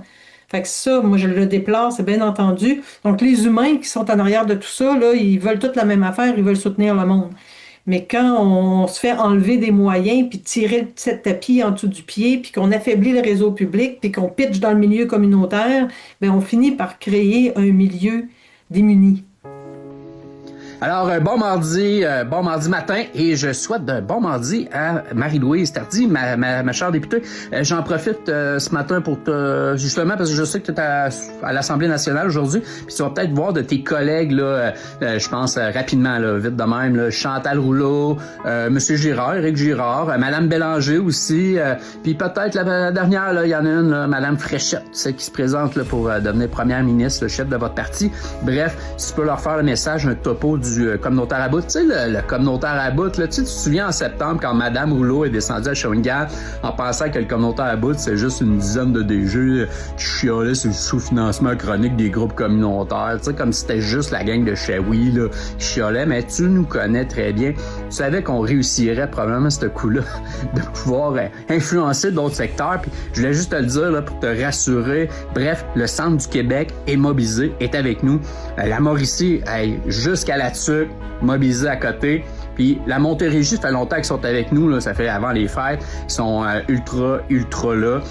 On pense à l'Estrie. Ce qui est le fun aussi avec l'Estrie, des fois, ça nous aide aussi à faire des prononciations, tu sais, comme Brome, Missisquoi. Tu sais, c'est une cellule avec nous là, qui est impliquée aussi, là, qui sont super là. On pense à l'Outaouais. L'Outaouais, c'est quand même loin de Shawinigan, mais tu sais, grâce à la technologie, c'est ce qui est le fun aujourd'hui, c'est qu'on peut faire des réunions Zoom. Puis avec tous les gens autour de la table, ça évite qu'on ajoute des chaises au centre d'action bénévole, ça pourrait pas rentrer physiquement, c'est impossible. En tout cas, bref, je recommence. Il y a Montréal qui sont là, Saguenay-Lac-Saint-Jean, hein, la gang, je suis tout ça là. En tout cas, ils sont là, c'est sûr. Côte-Nord, Lanaudière, Laurentides, des belles places à visiter l'été. Bref, Gaspésie, les îles de la Madeleine, c'est formidable, ils sont mobilisés, ils vont descendre, c'est sûr, là, ils ont réservé les autobus là, le 2 avril, tu pourras venir les voir. Capitale-Nationale qui sont là, c'est sûr. Chaudière-Appalaches, on va les rencontrer ce matin, peut-être parce qu'ils ont bâti déjà le 3e lien, qui sait, on va leur poser, voir. En tout cas, bref, il y a d'autres rencontres. Je t'ai soufflé, juste te nommer ça, mais ce qui est formidable avec ça, c'est que on se rend bien compte que finalement, il n'y a pas juste les 10 vieux chialeux de Shawinigan qui parlent de sous-financement, on sent que c'est généralisé à la grandeur du Québec, qu'il y a des milliers de travailleurs qui unissent leur voix à la nôtre, justement pour tenter de faire comprendre que ça serait peut-être important d'avoir des engagements clairs, des engagements sincères. On vous tend la main encore, il y a des rencontres, tu le sais, on est agréable, on est super sympathique en plus. Fait que je pense que ça serait le temps d'entamer déjà des discussions parce qu'on a réellement besoin d'une vraie reconnaissance financière. Alors sur ça, je te souhaite belle journée, bon mardi, tu leur diras salut de ma part. Fait que sur ça, à la prochaine. Fait que bye bye! Et la façon de l'exprimer, à un moment donné, je sais que on se parle quand même déjà de temps en temps et on voit bien que à force de le dire et de le dire, mais il y a pas grand-chose qui se fait, qui se passe. Alors je sais que prochainement là, il y a tout un regroupement d'organismes qui avec le communautaire à bout là qui se met en action. Est-ce que tu voudrais nous partager un petit peu ce qui va se passer dans les prochaines semaines et aussi pourquoi le Rock Gym tu nous as expliqué pourquoi vous embarquez, mais de quelle façon vous allez pouvoir supporter les membres là-dedans? En fait, j'ai envie de dire d'emblée que ça fait des années. Le Rock Gym a un historique de mobilisation qui est important. Puis depuis plusieurs années, il y a eu la pandémie, il y a eu l'inflation, il y a la détresse qui augmente. Fait qu'on est tout le temps en train de travailler fort, fort, fort à éteindre tous les feux qui allument à gauche, à droite. Puis fait que là, on est en train de s'épuiser. Et la même réalité s'est passée à Shawinigan, dans le centre du Québec, Mauricie, et c'est là qu'est né le mouvement communautaire à bout. Et c'est des groupes de base, là. C'est des centres d'action bénévole, c'est des maisons d'hébergement, c'est des maisons de jeunes qui se sont parlé ensemble puis se sont rendus compte qu'ils n'étaient pas toutes seules. Et ils ont décidé de partir un mouvement à bout en se disant « on est à bout ». Mais là, le mouvement a pris beaucoup d'ampleur et est en train de se répandre à travers le Québec, là, comme tu as pu le constater. Puis moi, dans ma lunette, si ça résonne comme ça, c'est que ça part de groupes de base. Ça part du monde qui ont les deux mains dans la terre et qui ont les deux mains dans les projets là, dans la détresse humaine, en fait, dans les problèmes sociaux qu'on rencontre. Et chez nous, ça a eu un énorme impact, une énorme résonance. Là, les groupes communautaires nos membres se sont sentis beaucoup, beaucoup interpellés par cette campagne-là. Si bien que le Rock Gym, devant cette mobilisation-là de ses membres, s'est dit, utilisons notre moyen d'agir à nous, collectif, et adhérons au mouvement et soutenons nos actions là-dedans.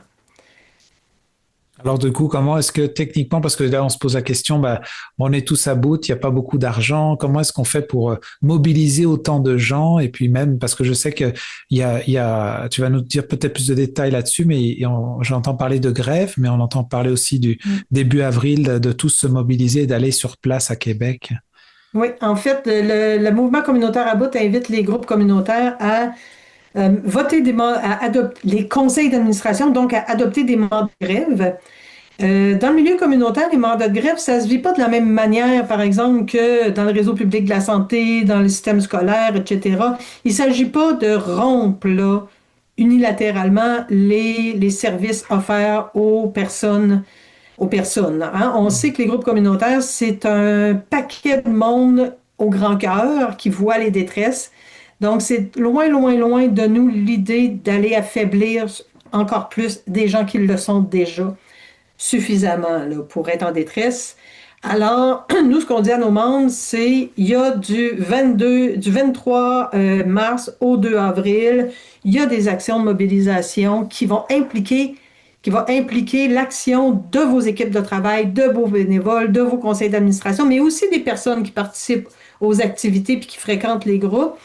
Donc, on leur dit, réaménagez votre soutien, informez vos membres, informez les personnes qui fréquentent vos organismes et qui ont besoin de vos services, de ce que vous faites. Et il ne s'agit pas d'isoler des gens, d'enlever du répit, etc. Il s'agit de réaménager pour dégager de l'espace à l'équipe de travail, pour joindre un grand mouvement Gaspésie-les-Îles et québécois qui visent à faire une pression politique pour qu'on renforce notre capacité d'agir, qu'on renforce notre capacité à prendre soin des équipes de travail qui œuvrent auprès des gens. Donc ça, c'est une chose qui est importante à dire là, parce qu'on sent qu'il y a beaucoup de conseils d'administration qui ne veulent pas affaiblir encore plus des gens qui le sont déjà. Et puis ça, ben, on est tous sur la même page là-dessus. Là. Mais il y a moyen de moyenner, comme on dit. Il y a moyen d'aménager, il y a moyen de peut-être en faire un petit peu moins, peut-être demander à des partenaires de pallier, de réaménager. Bonjour, le milieu communautaire de la Gaspésie et des Îles-de-la-Madeleine a rejoint la campagne de mobilisation communautaire à bout. C'est dans ce cadre-là que je vous interpelle aujourd'hui pour vous inviter à participer aux activités qui vont avoir lieu, les activités de mobilisation qui vont avoir lieu du 23 mars au 2 avril. Et pour ce faire, les CA sont invités à adopter des mandats de grève. Je sais que ça fait peur, des mandats de grève, parce qu'on veut pas rendre le monde vulnérable qui fréquente nos organismes encore plus en difficulté. Et c'est pour ça que ça se prépare. Adopter un mandat de grève des organismes communautaires, c'est pas juste cesser les activités, c'est les modifier. Et c'est surtout pas laisser les gens de côté. Une femme en détresse dans la rue, c'est non. On l'accueille. Une famille qui a besoin de nourriture, une personne qui vit de l'isolement, on évite ça le plus possible. C'est pour ça qu'on veut amener les gens qui fréquentent nos organismes avec nous à travailler collectivement ensemble, à changer les conditions de vie dans lesquelles on se trouve et dans lesquelles les groupes communautaires réalisent leur mission. Donc, être un organisme communautaire autonome, c'est devoir réaliser sa mission justement en respect des 8 critères d'action communautaire, dont celui de transformation sociale. Et là, devant les personnes qui vivent de plus en plus de détresse, devant les salaires de misère qu'on a, devant l'augmentation du coût de l'épicerie, des loyers, etc., on voit de plus en plus de monde en difficulté, puis les organismes communautaires ont le réflexe de prioriser le service, qui est tout à fait normal. Mais là, on vous invite à prendre un temps d'arrêt. Parce que plus on court, plus ça s'empire, puis plus on prend pas le temps d'agir, et puis là, on est comme dans une boucle sans fin, et là, on se dit, il faut prendre un temps d'arrêt, il faut réfléchir, il faut se mettre ensemble pour essayer de changer ce cours de choses-là. Je vous donne un exemple. Quand François Legault a annoncé sa démission un peu plus tôt, il y a quelques semaines, il a dit du même souffle que dans les dernières années, le salaire moyen des Québécois avait augmenté de plus de 50%. J'ai trouvé ça bien étrange parce que je me demandais de qui il parlait. Nous, ce qu'on voit dans la rue, c'est de l'itinérance qui augmente, c'est des coordos à bout, c'est des intervenantes, puis des animatrices à bout. C'est de plus en plus de monde qui peine à se nourrir convenablement, à se payer un logement, puis qui ont des salaires de misère. Ça changera pas tout de suite, ça. Mais devant ce genre d'informations-là, il faut installer un contrepoids. Il faut dire, c'est le 20% des plus riches qui augmentent, qui voient leur salaire augmenter d'une manière hyper importante, ce qui a pour effet d'augmenter le salaire moyen. Mais les plus pauvres, eux autres, sont de plus en plus pauvres. Puis nous, c'est avec eux autres qu'on travaille. Puis nous, c'est pour eux autres qu'on veut améliorer les conditions de vie au Québec. On est capable de faire une grève en préparant notre monde puis en laissant personne de côté. Et j'espère vous trouver dans nos activités régionales. Et si le cœur vous en dit, à Québec le 2 avril. Et quoi qu'il en soit, je vous invite à en discuter en conseil d'administration et à discuter autour d'un mandat de grève à votre couleur à vous. Et peu importe le choix que vous ferez, on est fiers de vous, on est avec vous. Je vous dis merci. Merci pour tout ce que vous faites et on se voit bientôt, j'espère. Bye bye! Donc ici, toutes nos tables d'organismes communautaires, donc les 6 MRC de la Gaspésie des Îles, se sont constituées un petit comité mobilisation où des actions locales vont avoir lieu. Ça serait peut-être le fun qu'on se parle à la fin du mois de mars encore pendant ces semaines-là pour que je puisse t'en dire plus. Là, déjà, nous, on compile les actions que les TOC qu'on appelle là, veulent faire. Puis chacune en fait, tout le monde en fait là, jusqu'à date. Et donc aussi, ce qu'on fait au Rock Gym, c'est qu'on rassemble toutes les personnes des tables d'organismes communautaires locales ensemble pour se soutenir, se coordonner, se donner des outils, s'aider finalement. Là. Si on fait ça, simultanément, on contribue aussi à la campagne nationale. On est aussi sur le comité de coordination de la campagne nationale où toutes les régions sont représentées. Toutes les personnes qui veulent s'impliquer sur le COCO sont les bienvenues. Donc ça, c'est une rencontre à tous les mardis où l'agent de mobilisation du Rock Gym se présente. Il va là. On a sur notre site web une belle petite capsule là où on voit en temps réel les mandats de grève que les groupes communautaires ont adoptés jusqu'à date et ça continue. On est rendu à 21 mandats de grève sur 84 membres. Puis je vois de jour en jour que ça continue. Donc d'ici au 23 mars, là, j'ai bien l'impression on va atteindre des chiffres intéressants. Et en plus de ça, on est en train aussi d'organiser notre déplacement vers Québec.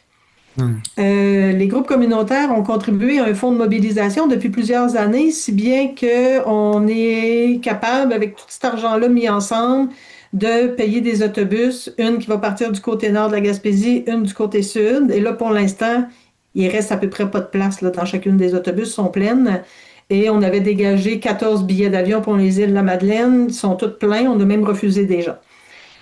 Parce qu'on n'avait plus de capacité de payer de billets d'avion. Alors, pour nous, ça dit comment que ça résonne fort. C'est le temps de faire une pression politique. Certains pourront dire que c'est bizarre, on est en fin de mandat. Oui, on est en fin de mandat, mais c'est quand même pas fini, mais il y a des élections qui s'en viennent aussi. C'est le temps pour les partis politiques d'installer les groupes communautaires dans leur plateforme électorale. C'est aussi ça qu'on veut, là. T'sais, des petites tapes dans le dos, puis que c'est important ce que vous faites dans la vie, là, on veut du concret, on veut un plan de match, on veut qu'ils pensent d'avance, puis on veut qu'ils sentent nos partis politiques qui vont être en élection là, cet automne, qu'on est tous là, qu'on est mobilisés, puis qu'il nous reste de l'argent pour retourner à Québec s'il faut, puis qu'on ne lâchera pas le morceau. Là. C'est important si on ne veut pas voir se dégrader notre tissu social encore plus, là, parce que là, ça prend des proportions qui sont franchement inquiétantes. Et si justement il y a des gens qui nous écoutent, qui font partie ou de conseils d'administration, qui sont membres justement du Rock Gym, tout ça, est-ce qu'on peut, j'imagine que sur votre site internet, on peut trouver toute l'information juste déjà en vous appelant pour savoir un peu comment ça se passe, les organisations, les temps de grève et les déplacements, tout ça? En fait, sur notre site web, il y a des petites capsules. Moi, j'en ai fait une petite capsule à l'attention des conseils d'administration déjà. Sur notre site web, il y a un petit carré où on peut cliquer, c'est marqué communautaire à bout. Et on met tous les outils là d'information à l'attention des conseils d'administration. On vient d'en mettre un parce qu'il y a beaucoup de groupes communautaires de ce temps-là qui se demandent est-ce que je mets mon financement en danger en adoptant des mandats de grève? Est-ce que ça veut dire que j'ai plus de salaire? À quoi est attaché légalement? Il y a des préoccupations légales qui sont tout à fait légitimes là, de la part des conseils d'administration. Donc là, nous, on a produit, puis avec d'autres partenaires, des documents pour les informer légalement où c'est assis tout ça, là, dans quoi c'est encadré. Donc le droit de grève et le droit de se mobiliser, d'action collective, il est enchâssé dans la charte, là, mais il est aussi enchâssé dans notre programme de financement à la mission globale. On est financé, entre autres, pour faire de la mobilisation et agir sur la transformation sociale. Puis ça, des fois, ça implique des grosses actions collectives comme on vit là. Et donc, ça ne remet pas en question le financement de base. Puis après ça, les groupes communautaires, on sait que c'est un paquet d'ententes. Là. C'est le budget, là, il est construit de diverses ententes. Donc, il faut voir c'est quoi les ententes, c'est quoi, dans quoi vous vous êtes engagé avec vos bailleurs de fonds. Puis peut-être juste les appeler. Là. Souvent, les bailleurs de fonds sont bien au fait de ce qu'on vit et je pense qu'ils peuvent nous appuyer plus qu'on le pense des fois. Là. Alors là, tu as comme survolé rapidement, puis comme tu disais, on va s'en reparler plus tard. Mais ce que je comprends, c'est que en plus de cette grève et de cette mobilisation à Québec, il va y avoir des actions plus concrètes aussi sur notre territoire, Gaspésie-les-Îles. D'accord. Notamment aller rencontrer nos députés. Donc, il va y avoir des actions qui vont se faire au bureau des députés. Il va y avoir des petites manifestations, des flash mobs, toutes sortes d'activités à l'image là, des TOC là, réunis en MRC. Fait que puis tout ça est en train de prendre forme là, à l'heure actuelle. Là. Alors, est-ce que tu voudrais nous rappeler juste, il me semble qu'il y a comme la grève, c'est comme officiellement d'une certaine date à une autre date, puis la date aussi prévue pour se rassembler à Québec? La grève est du 23 mars au 2 avril, pardon. Et nous, on part le 1er avril à 7 heures du matin dans les autobus vers Québec pour être à la manifestation nationale là, devant le Parlement qui va se tenir le 2 à partir de 11 heures. On reste en contact et puis on se tiendra informé pour la suite des événements. Merci Geneviève. Avec plaisir, Marc. Merci à toi.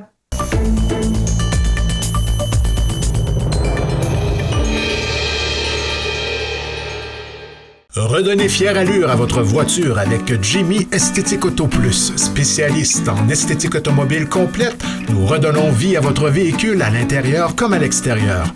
Et pour affronter nos hivers québécois, pensez à nos traitements anti-rouille paraphiniques, sans huile, efficace et durable. Brillance, protection, tranquillité d'esprit, Jimmy Esthétique Auto Plus, votre auto, notre passion.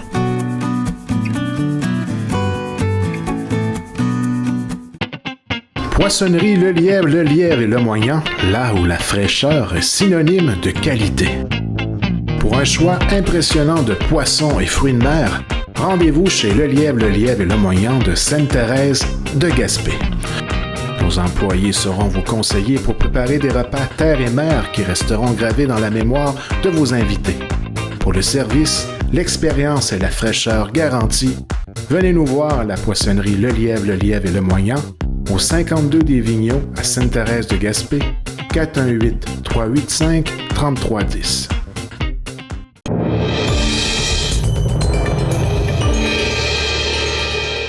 C'est bientôt la période des semences et Produire la santé ensemble revient cette année avec la fête des semences et on va en parler avec Amanda Bernard du comité organisateur. Bonjour. Bonjour. Bienvenue en studio. Merci. Donc, c'est votre 8e édition cette année, puis le thème, c'est « Semer le savoir ». Tu peux m'expliquer un peu pourquoi ce thème? Oui, bien en fait, semer le savoir, c'est parce que peu importe le niveau de jardinage qu'on a, qu'on soit débutant, intermédiaire ou même expérimenté, bien c'est un événement pour partager nos connaissances, poser des questions, puis aussi aller rencontrer les gens qui vont être sur le terrain à l'événement pour en apprendre plus. D'ailleurs, on va entrer dedans. On va avoir entre autres des ateliers, mais on va commencer plutôt par le marché. Il va y avoir le marché puis des producteurs. Qu'est-ce qu'on va y retrouver? Bien, on va avoir un marché d'exposants de producteurs locaux. Fait que je peux pas toutes les nommer en ce moment, mais ceux qui ont confirmé, je sais qu'il va y avoir du miel, il va y avoir probablement de l'artisanat floral.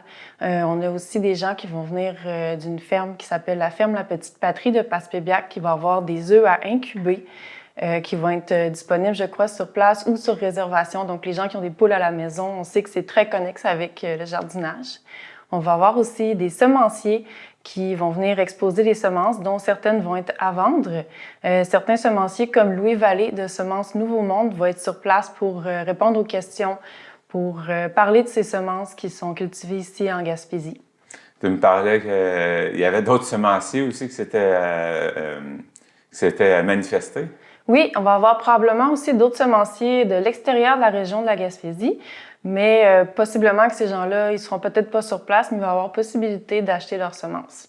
Sinon, ben, on a notre semencier ici. Il va y avoir aussi, en plus de tout ça, des ateliers qui vont être vraiment là, tant pour les débutants que pour des personnes qui sont déjà avancées dans le jardinage. Oui, en effet. Fait que la journée est bien organisée pour ça. On va avoir des ateliers jeunesse, comme l'Heure du conte qui va être présenté à la bibliothèque de Cap d'Espoir.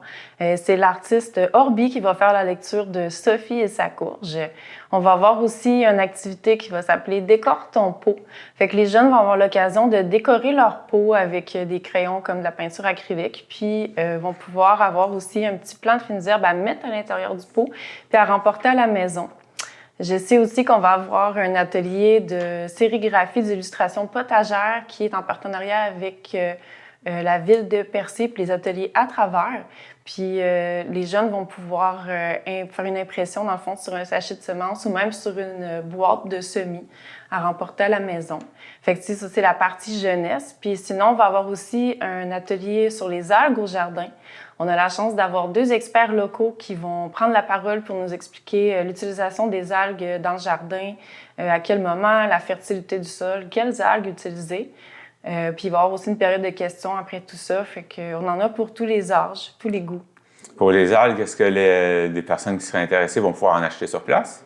Non, c'est vraiment un titre informatif. Je sais par contre que dans les exposants, on va avoir quelqu'un qui va avoir des algues, mais c'est pour consommation alimentaire, pas pour le jardin. OK. Donc, on va pouvoir goûter à des produits faits à base d'algues. Oui. Tu as parlé de la lecture de contes. Tu as mentionné la bibliothèque de Cap d'Espoir. Ça va se passer là? Oui, dans le fond, l'événement va avoir lieu au centre communautaire de Cap d'Espoir dans la grande salle.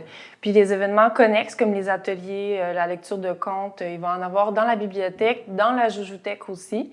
Fait que c'est vraiment à cet endroit-là que ça va se passer. Dans la salle principale, il va y avoir les exposants. Il va y avoir un atelier aussi en continu pas mal toute la journée qui va s'appeler « Mes premiers semis ». Donc, on va avoir 2 experts locaux bénévoles qui vont être là pour assister les gens à faire leurs semis pour la première fois ou même à répondre à des questions. Puis, à partir de 10 h le matin, on va faire un service de brunch communautaire. Donc, il va y avoir une contribution suggérée d'environ 10 $ par assiette. Mais ça va être une belle assiette garnie avec des œufs, fait voulard, pâté à la viande, des saucisses, puis aussi une proposition cocktail avec ou sans alcool. OK. Donc, en fait, une belle journée remplie, là, avec des activités, un brunch, le conte pour les enfants. On a une belle programmation. Oui, une belle journée à passer en famille, puis c'est vraiment un événement qui est rassembleur. C'est un événement qui est organisé avec Produire la santé ensemble, donc il va y avoir d'autres organismes aussi qui vont être là sur place pour discuter avec les gens. On veut que les gens de tous les niveaux d'apprentissage, de jardinage, tous les gens de tous les âges viennent nous voir. C'est un événement qui se veut printanier, qui annonce le beau temps, qui rassemble les gens pour parler. Fait que si on n'a pas de jardin à la maison, ben c'est la bonne occasion de venir nous voir puis d'apprendre plus sur le sujet. Parmi ceux qui viennent, est-ce qu'on en a? Parce qu'on a quand même des jardins communautaires. Ici, là, il y en a un à Percé, il y en a un aussi à Cap d'Espoir. Donc, ces gens-là, j'imagine, on les voit année après année venir faire leur tour. Oui, on va avoir des nouveaux arrivants qui vont venir poser des questions sur quel genre de semences poussent ici. On va avoir des jardiniers expérimentés qui vont être là, par exemple, pour l'atelier sur les algues. Puis les jeunes familles, même si on n'a pas de jardin à la maison, c'est toujours intéressant d'emporter les enfants à des activités sur le jardinage. C'est quel enfant n'aimerait pas décorer son pot de fines herbes? Donc, on rappelle c'est quand? Ouais. Donc, c'est le 28 mars 2026. C'est notre 8e édition cette année. On est très content de vous partager ça aujourd'hui. Ça va être à partir de 10 h le matin, donc le brunch, puis les activités qui vont continuer toute la journée. Puis c'est au centre communautaire de Cap d'Espoir.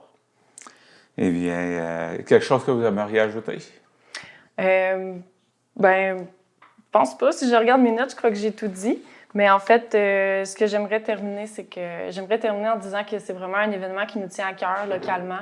Puis je sais que les gens sont engagés avec cet événement-là, vu que c'est la 8e édition, puis on va avoir beaucoup de vie sur place, beaucoup de choses à partager avec les gens, fait qu'on invite tout le monde à venir nous voir. Beaucoup de choses à apprendre aussi. Oui. Amanda Bernard, merci beaucoup pour votre passage en studio. Pareillement. Vous écoutez votre reflet d'ici. Revoyez tous nos reportages sur notre site Internet.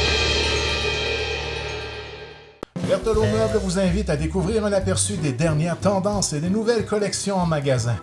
Meubles naturels tels que des tables construites dans une grande variété de bois exotiques qui vous offrent un aspect des plus chaleureux. Venez voir nos canapés inclinables électriques et tomber sous le charme de Bugatti pour le salon et de la gamme Fournirama en cuir italien. Choisissez vous-même la couleur et le tissu de votre prochain achat chez nous. Nos meubles de qualité sont non seulement beaux, mais ils sont merveilleusement confortables. N'oubliez pas l'option lit escamotable, la solution idéale pour aménagement de condos, chambres d'invités et bureaux. Profitez d'un service personnalisé et d'un plan de financement sur 36 mois sans intérêt avec la livraison gratuite sur tout le territoire. Berthelot Meubles de Cap d'Espoir, à votre service depuis plus de 37 ans. Les spécialistes en poulet frit en Gaspésie, votre restaurant Dixili de Grande-Rivière. Venez découvrir notre menu varié où le poulet de grain règne en maître. Dégustez notre fameuse pizza, gâtez-vous avec nos fruits de mer et découvrez les meilleures salades en ville. Depuis plus de 40 ans, au restaurant Dixili de Grande-Rivière, c'est toujours un plaisir de vous servir.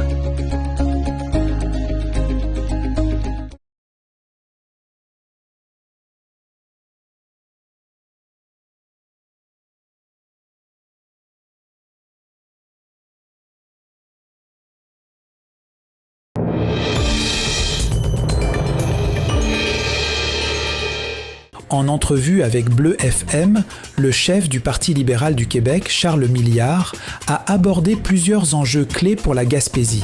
Bien qu'il n'ait pas encore tranché sur la création d'un ministère des régions, il se dit favorable à la décentralisation des pêches et à des incitatifs au logement adaptés à la dévitalisation des petites municipalités.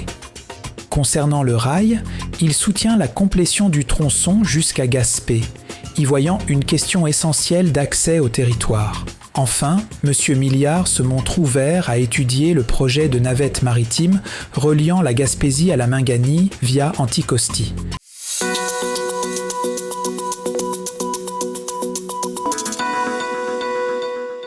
Selon Radio Gaspésie, le projet de parc éolien de la Madawaska, un investissement de 900 millions de dollars, rapportera plus de 54 millions de dollars à la Gaspésie et aux îles sur 30 ans. Ce partenariat entre l'Alliance de l'énergie de l'Est, Hydro-Québec et EDF prévoit l'installation de 45 éoliennes de forte puissance pour une mise en service fin 2027. Bien qu'elle située hors de son territoire, la Régie intermunicipale de l'énergie de la Gaspésie profitera des retombées grâce à son adhésion à l'Alliance. Le chantier créera jusqu'à 350 emplois, bien que les pales ne seront pas produites à l'usine GE Vernova de Gaspé.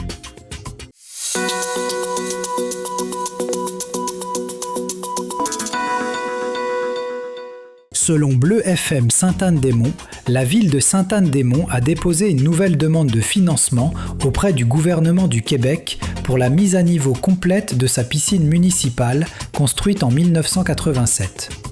Le maire Simon Deschênes souligne que la fermeture temporaire de l'installation, causée par un bris du système de ventilation, confirme l'urgence d'investir massivement dans cette infrastructure vieillissante. Bien qu'un projet similaire ait été refusé par le passé, la ville redépose son dossier avec détermination, rappelant que la piscine est un pilier de la vie sportive locale depuis près de 40 ans.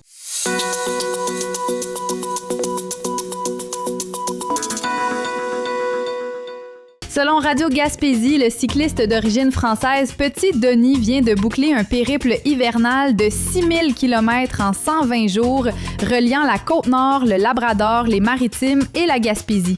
À peine revenu à Montréal, l'aventurier repart déjà pour un nouveau défi de taille, parcourir la route Billy Diamond à la baie James en autonomie complète face au climat polaire.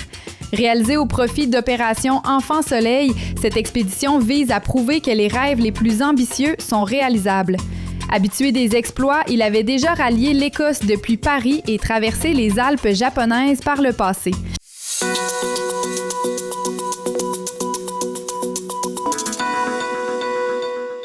Selon Bleu FM Sainte-Anne-des-Monts, le député de Gaspé Stéphane Sainte-Croix annonce l'octroi de 209 346 $ à l'Alliance gaspésienne des maisons d'aide et d'hébergement.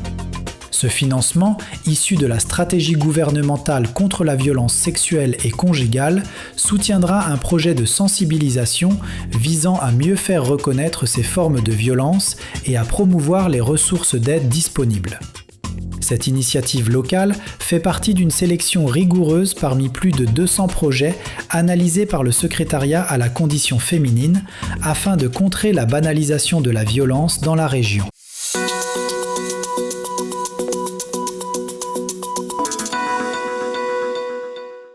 Selon Radio Gaspésie, la ville de Gaspé investit 1,1 million de dollars pour moderniser les équipements de protection de son service de sécurité incendie. Cette dépense, prévue au budget 2026, vise à assurer la sécurité du personnel et à respecter les normes gouvernementales exigeant le renouvellement du matériel tous les 10 ans. Le maire Daniel Côté souligne que la faible concurrence sur le marché entraîne une hausse marquée des coûts, citant l'exemple des appareils respiratoires. Pour la municipalité, cet investissement est crucial car la qualité de ces équipements peut littéralement faire la différence entre la vie et la mort lors d'une intervention.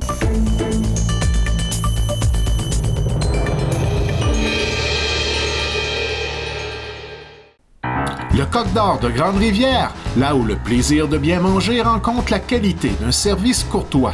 Notre menu varié ne peut que satisfaire vos attentes. Le Coq d'Or vous propose ces classiques qui ont su faire sa réputation au fil des ans. De son fameux poulet en passant par sa poutine légendaire et sa pizza gourmande, font du restaurant Le Coq d'Or un incontournable en Gaspésie. Le restaurant est ouvert de 16h à 20h. Pour bien connaître les jours d'ouverture et nos heures d'opération, consultez notre page Facebook. Vous devez obligatoirement passer votre commande par téléphone. Vous avez le choix d'utiliser le service de livraison ou de venir chercher votre commande au bar laitier.